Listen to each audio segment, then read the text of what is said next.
Okay, let's go. So we're gonna go over, this is more like, I'm just gonna write these down, and if you guys wanna ask questions as we go. I don't pretend to be the best writer in the world.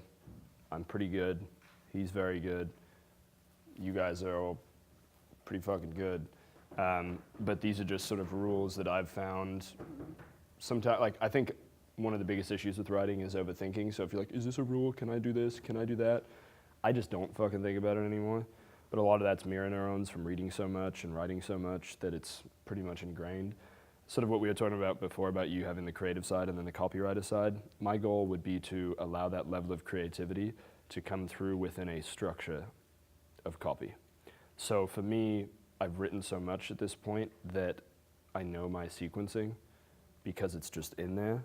But I still do, like, it's all laid out. Like, there are templates, there's fucking everything in a sequence. You have to write within that to start. But once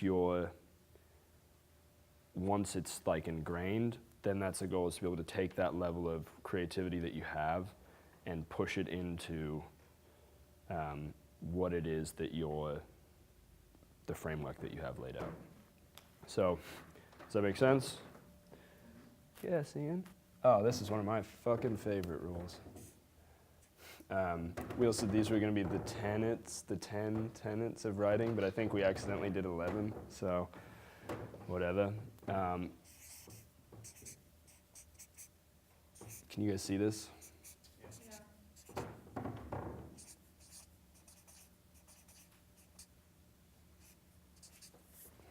I'd write in cursive, but I don't know if you'll be able to read it all. This isn't a great marker.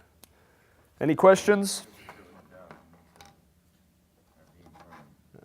Okay, you're smart, man.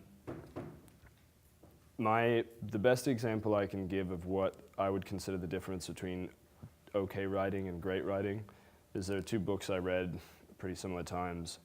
One is Extreme Ownership by Jocko Willink. Good book, really good concepts. A lot of fucking commas, drawn out stories. It's written averagely. It's averagely written. Him, yeah, but it's pretty, like, if you've read it, so what I noticed is with that book, you have to push yourself through it. You want the concepts, you want to learn about it, so you kind of grind your way through the book. I also read Living with a Seal, and I read that in a day. And it was fucking entertaining as hell. It's a really good book. Jesse Isler's awesome. And the difference was Extreme Ownership, pushed myself through. Didn't even finish it, actually, I don't think. Living with a Seal pulls you through. It's like a fucking tractor beam just sucking you through the book the entire time, where it's harder to put it down than it is to pick it up, right? Whereas Extreme Ownership, I'm like, I gotta pick this book up. With Living with a Seal, I'm like, can I keep reading for, I can finish this today.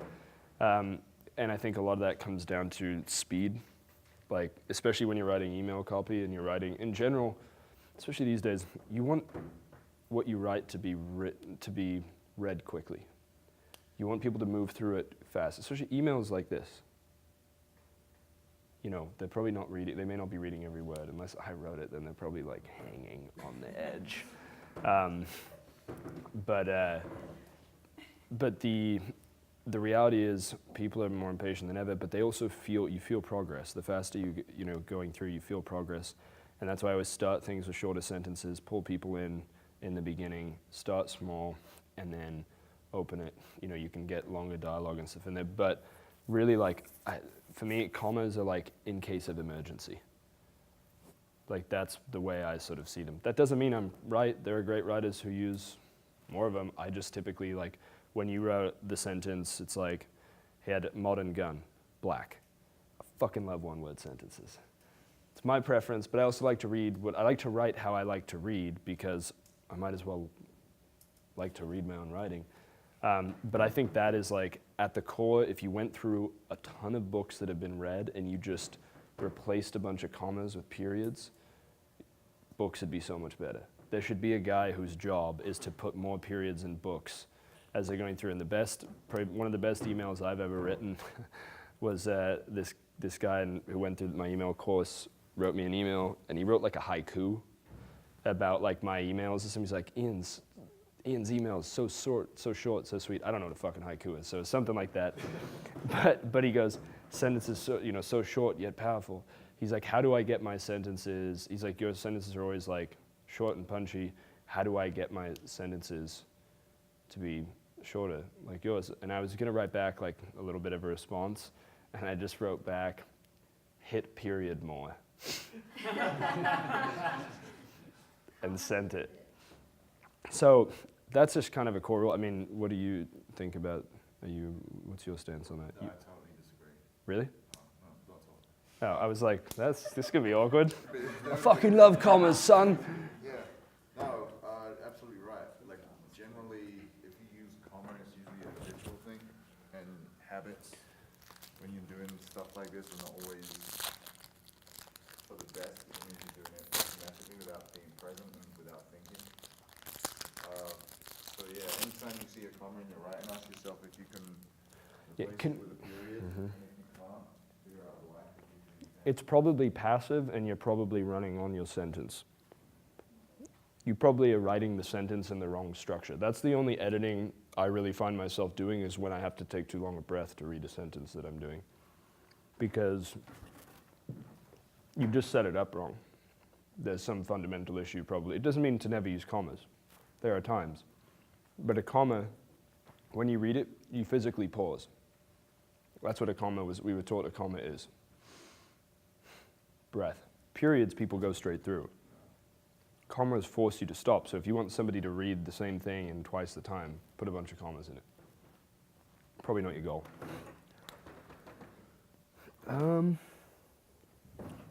Yeah. Oh, quality of this pen. It's a different one.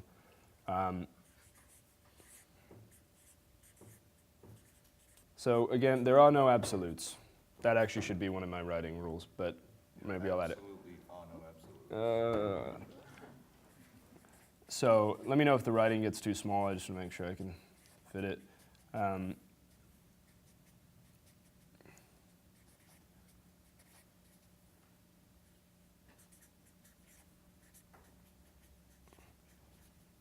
It's worth writing these things down, even though it's up here, just because it helps encode it into your brain and makes you remember. Who knows what passive language is? He is sitting, just basically don't use a lot of ing would probably be one of the easiest ways to put it. He's fucking the girl. He fucked the girl. The girl was fucked. It's the end of the day. That just came out of me. But the structure of that is important, right? He fucked the girl versus the girl was fucked. It's just a passive way of saying it. She probably was, but I'm losing it. Okay, is that clear? But you guys understand, so, and then few or no adverbs. So with the passive language thing, the biggest thing here is use the Hemingway app. So once you leave here as you're writing, every time you write for the next 2 months or so, or a month, just put it in the Hemingway app. I hate Hemingway. Why? Him? No, not him personally. I just hate the app. I hate it. Why? Because it feels like I have to dumb it down You to do. the point where I can't even, like I know it's useful, but I just. Why would you want it to be more complicated though? Yeah. So I think you're mistaking dumb for concise. I just struggle with it because it's like. This is this is the creative background, right? That's what I would assume. Yeah, I mean, it's like, oh, I want this to be second grade, and I just struggle with that. I'm so fucking glad you said that. I'm sorry, I just. No, I'm being serious. I'm really glad you said that. Because you're wrong. For once, I might just say that. So that's a huge mistake that people, this huge misunderstanding is thinking that third grade level means stupid. Third grade level means concise. It means words weren't wasted. It means everybody can understand this. Things written above that are typically self-masturbation. They're, look at me, look how smart I am. One of the worst examples of this is Nicholas Taleb. Has anybody read? Thinking that guy, because I love his books, but like that's Holy shit. Yeah. He's too smart. Like, I'm pretty smart. I feel dumb. Yeah, another friend is listening. And it's like, anti-fragile is like a great concept. I love the concept. But my God, he's sitting there writing and just chugging them out. Like, I mean, fucking loving every second. He's like Contanza wine. Just fucking putting these words. He's like, that one's not even a word. He's like, nobody's even gonna catch me. They just think it's a fucking word because I wrote it. And it's the worst. And so I can give you the best data that I could possibly give you. I'm so glad this came up. So first off, when you start doing this, I had a coaching client who he sent me something, and it was like an 11th grade level or 12th grade level, and I'm like, before I even look at it, I'm like, I'm not coaching you today. Like, I'm not looking at this. Get it to 6th grade, then we can talk. Gets us to 6th grade. It's still not great, but it ends up beating the control by like 30% or some shit. And then we take it and we get it down to like I work with him, we get it down to like 3rd after that. But I was not going to read it. And at state, I was like, this is fucking awful. It's not to say it's an end all be all. You also, when you use the Hemingway app, have to make sure that when you use ellipses that you go back in and put a period because it counts that as a long sentence. But I've gotten to the point where, like I used to write and there'd be run-on sentences, red, yellow, like it's telling you this stuff. It'd be 7th, 8th grade level. I haven't had one over 3rd grade in a long fucking time. And I don't get, like I rarely will see a sentence. The only time I've had a few sentences show up as hard to read or very hard to read is when I was taking them from this doctor who had written a book about water, and I could tell I'm like trying to rewrite his horrible shit. But that showed up. But it's not about stupidity. It's not about dumbing things down. It's about conciseness. It's about saying things that need to be said, and about allowing the population to be able to take in what you're reading. If you're writing to smarter people, you can write at a higher level if you want. But in my opinion, if it's getting above that, it's more that it's structured wrong and it's very like it's just drawn out. There's a study on the grade level of the most popular music. Right, the average grade level for the most popular music was like 3rd grade, 3.5. So I think Kesha was like a 1.3. Like seriously, Kesha is like tick tock, tuck my what, and then Beyonce's like 2nd grade or some shit, but Eminem was like 3.5, which if you've listened to Eminem, you would never guess that. It's incredibly well written. It's complex in the sense of what he's saying, but it's clearly concise enough or well put together enough that that's what it comes out as. Give you one guess, maybe more. Who do you think had the highest grade level? Do you know this already? Who? Oh God, no, that was probably 0. This is preschool. Kazam. It's, it depends on if we want to call it popular, but it's the band, the exact band that you would think. It's one of the most hated bands. No. Led Zeppelin. What? Whoa, you just lost. He has Led Zeppelin's tattoo on his forearm. You just. Yeah, I don't. No, I love that. Oh, okay. No. It's a band that most people hate. Really? Wow. Say it again? Nickel. It's like 5.5 or something. So it's, kind of proof.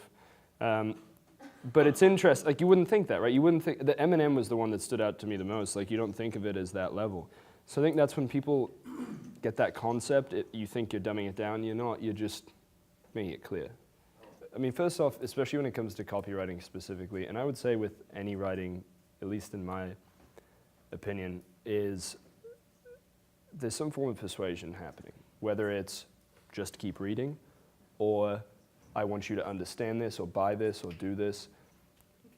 I write a lot of stuff that's not necessarily selling, like when it's product stuff or just info or things like that.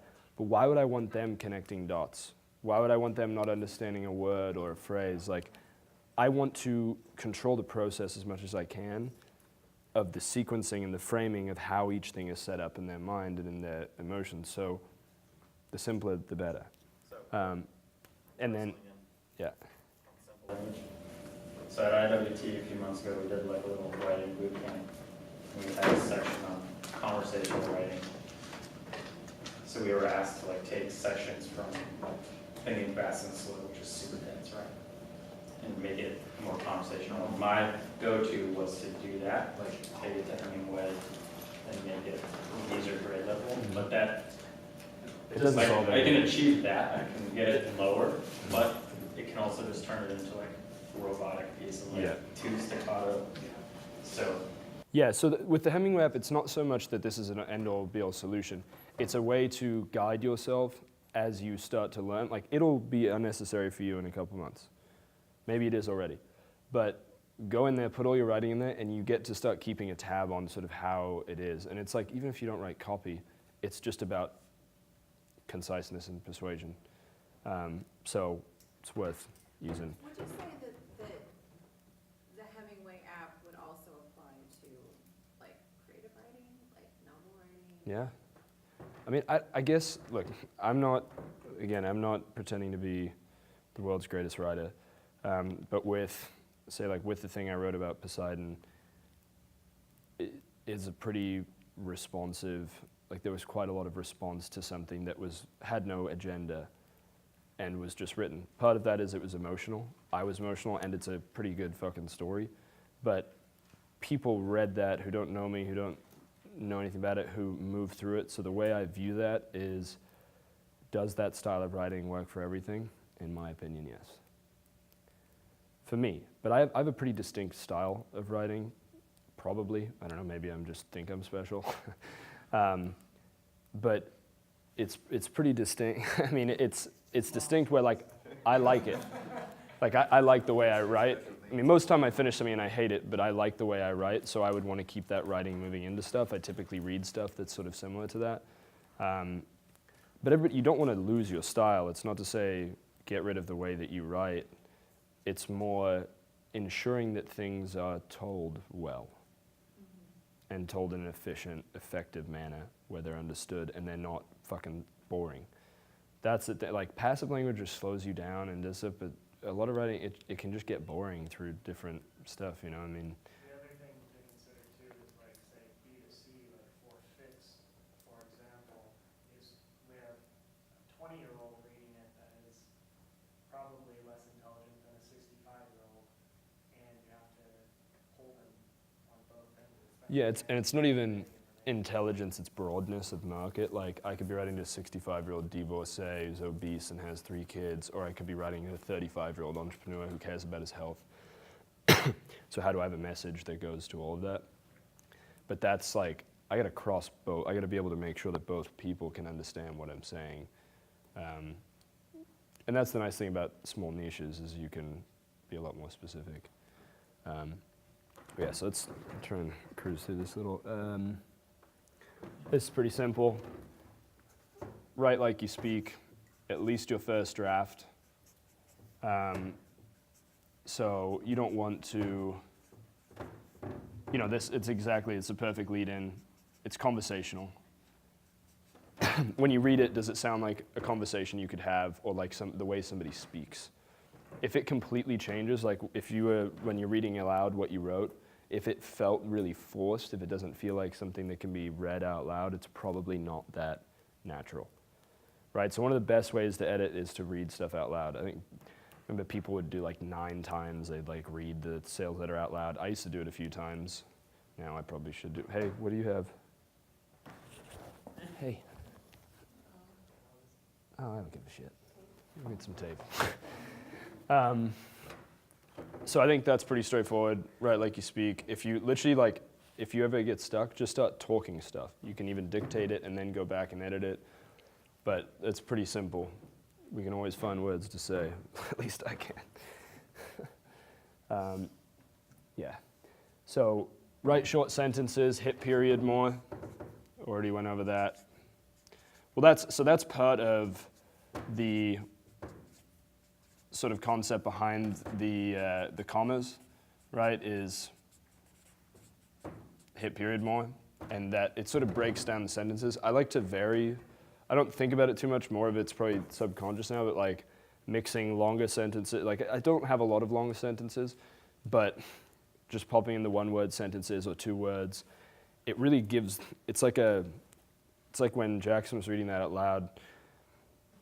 The word's rhythm is the best way I could put it, but there's a rhythm to it, and it's like a pacing, because you're controlling the pace of how they move through it, right? And like they're reading it in their head the way that they're hearing it, but it just gives a little more, like when you vary that and put in the little sentences, it's almost like a punch, right? Like you feel this little jab, and you're like, oh, I like that feeling of that, just that word just made sense there. So, Also kind of gives it like natural suspense.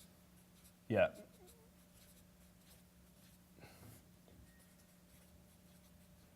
Cool. For me, likes to talk about having crescendo in writing. Yeah. So the tempo can get bigger there. Exactly. So we've already went over this. I'm glad we already went over a bunch of these. Use Hemingway app. Fuck, I could talk about this for a while. Comedy comes from what? What is it? Oh, unexpected weird words. So what you do is like, I'm working in Word and just copy and paste it into, the Hemingway app. I hate Word. Those little lines when I use my fragments, and it's like, you're wrong. I'm like, fuck you, paperclip. And so it'll tell you, certain number of sentences are hard to read, grade level, passive voice, all those indicators on the right columns. And it's kind of like a game to make it, to give you a better score. Yeah, and it's not about using it forever. It's about learning structures of sentences and how to get the passive voice out, not using adverbs like he ran quickly or, like just different shit like that. It's the reason I say use it for a month or 2 is because you get a daily feel for what you're doing, and it starts to really get put into your writing on a subconscious level. It'd be So- interesting to take like an author that you love and like a Kindle or something, and then copy and paste it into. I think I tried to do it recently. I can't remember what happened, but yeah, I would test it out with authors you like and see what's good and what's not. So this is something I can rant on at another time if you want me to go more into comedy, because obviously I'm hilarious. That should have gotten a bigger laugh. So comedy comes from unexpected or weird words. So when it comes to writing comedy, one of the simplest things to do is just change words. One of my favorite examples is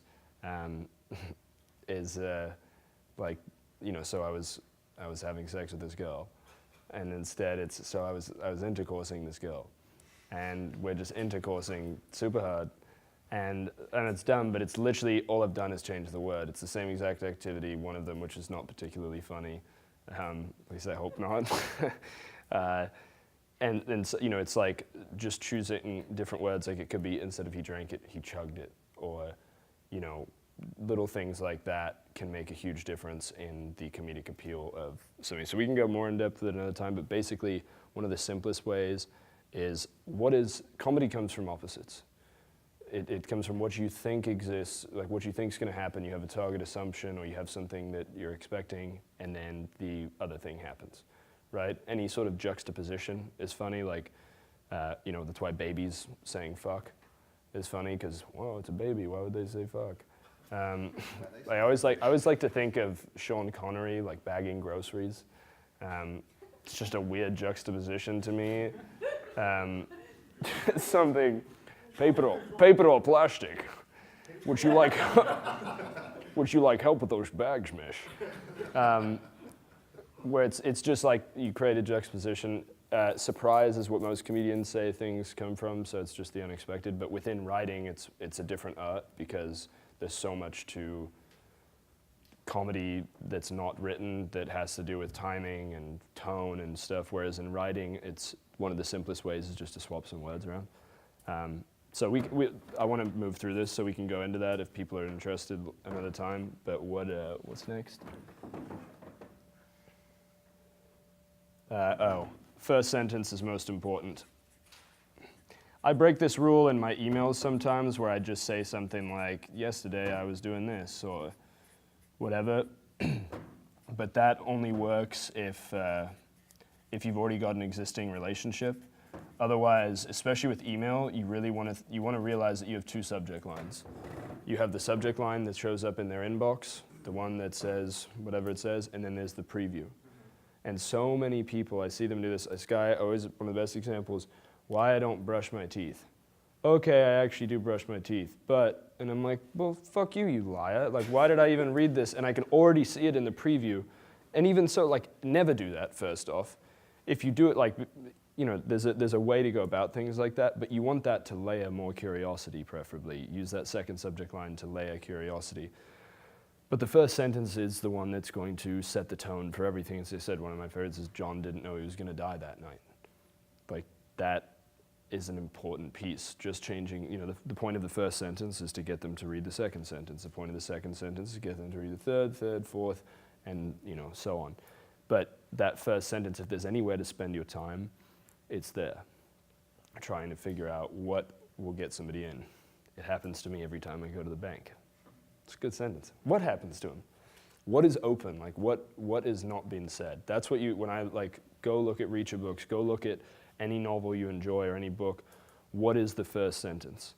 James Patterson in his masterclass thing had something, he had a sentence that was like, this wasn't the first time he died. Something like that. And it's like, like, what loop is being opened? That's kind of what I like to think of, or what just grabs them in. Like, I wrote one for that survival tool like 2 days ago, and it was like test as needed for new survival tool. And I don't like sending just survival shit to everybody, so I was like, if you're into survival stuff, this if you, please delete this. What did I say? Something like, delete this. If you pull it up, I'd be interested because it did quite well. I think we had higher APCs than anybody else. Like that's, so with emails, it's either, I call them open, inclusion or exclusion openers. So you either want to include everyone, so make it clear that what you're talking about does apply to them, or exclude people who you don't want. Read this if you shower daily. First sentence, well, you shower daily, at least I hope you do. But that email's done real well. Read this if you need car insurance, whatever the fuck. But you're excluding people who don't. Shower daily is obviously, hopefully, something that everybody's doing. But, you know, stuff like that is exclusion, and you make it way less opens, but your people who are opening, they know what they're doing. That we'll go more into tomorrow, but just focusing on that first sentence.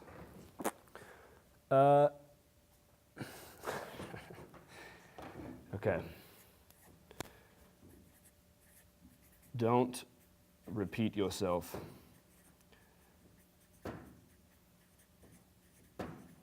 I repeat, don't repeat yourself.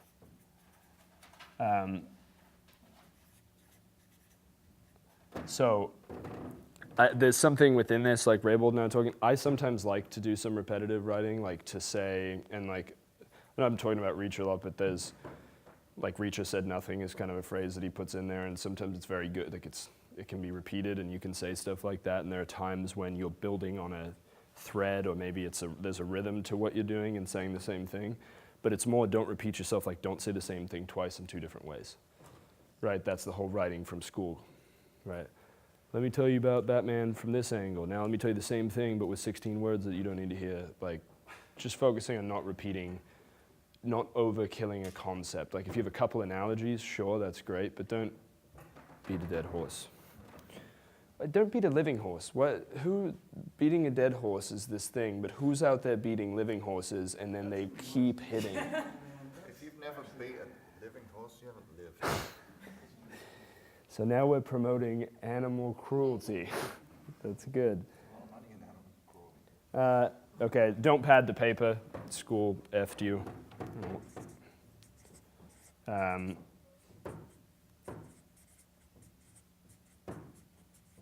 So that's just, obviously, as we all understand, filler, right?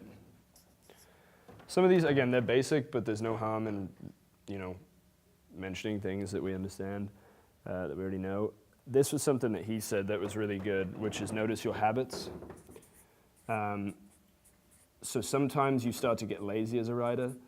You know, you want to build good habits. Like, no, it's not to say that having habits as a writer, like I definitely could be repeated. You know, there's stuff that I repeat, but it's more the habits of like, where do you get lazy is something that you could look at. Where do I get lazy in my writing?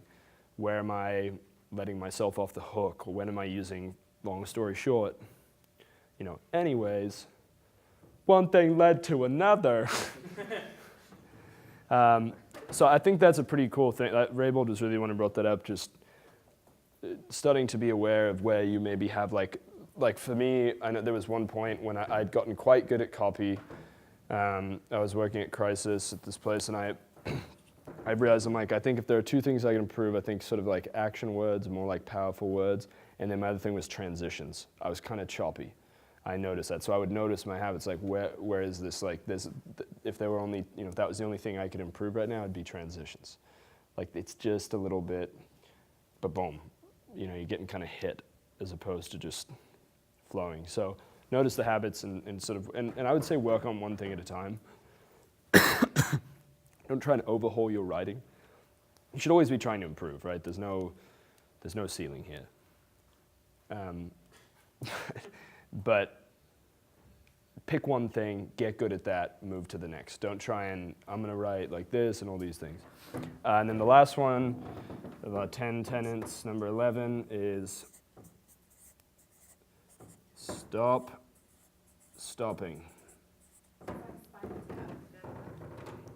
This one goes to 11. So that's a big one, stopping. And then if I had one more that was email specific. I know, we still have, I don't think they're gonna. When you're writing and you stop that. Oh, like when we did the 7-minute thing. Yeah. Yeah, okay. I'm sorry, I don't know why that didn't instantly click for me, but it didn't, so, cool.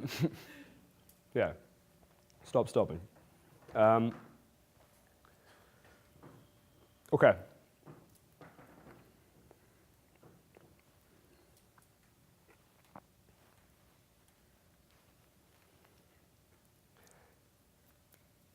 Should we do the homework after?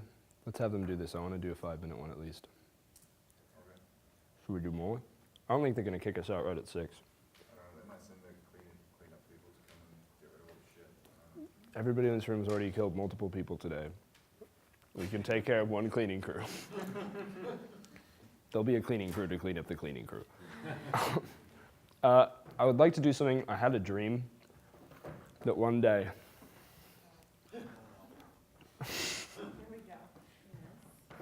I had a dream the other night about this boot camp. I had this idea, the orange thing I think I had before, but for some fucking reason, my brain said, I have to write about a fire hydrant from your point of view. So, within comedy, and within,